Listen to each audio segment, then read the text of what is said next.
अस्सलाम वालेकुम viewers, welcome back to our channel find Urdu. आज का हमारा टॉपिक है जेनरस, जो कि उर्दू में बख्शिश या सखी कहलाया जाता है। जेनरोसिटी एक ऐसी क्वालिटी है जो इंसान को दूसरों के लिए खर्च करने, मदद करने और उनकी ज़रूरत को समझने की सलाहियत देता है। तो सबसे पहले देखते हैं जेनरस का सही मतलब।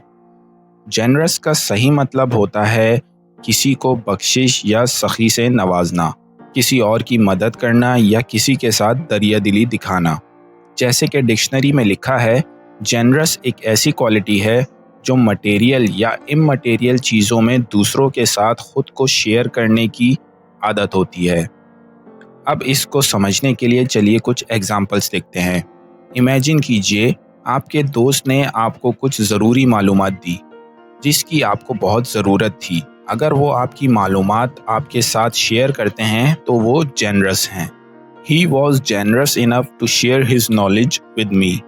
दूसरी मिसाल, किसी के फाइनेंशियल मुश्किलात में मदद करना। अगर आप किसी को पैसे देते हैं जो उसकी ज़रूरत है तो आप जेनरस हैं। She was generous in helping her friend during a financial crisis। तो ये थी हमारी डिस्कशन जेनरस के बारे में। अगर आपको ये वीडियो पसंद आया हो तो लाइक करें, शेयर करें और हमारे चैनल को सब्सक्राइब करना ना भूलें। मिलेंगे अगली वीडियो में, तब तक के लिए खुदा हाफिज़।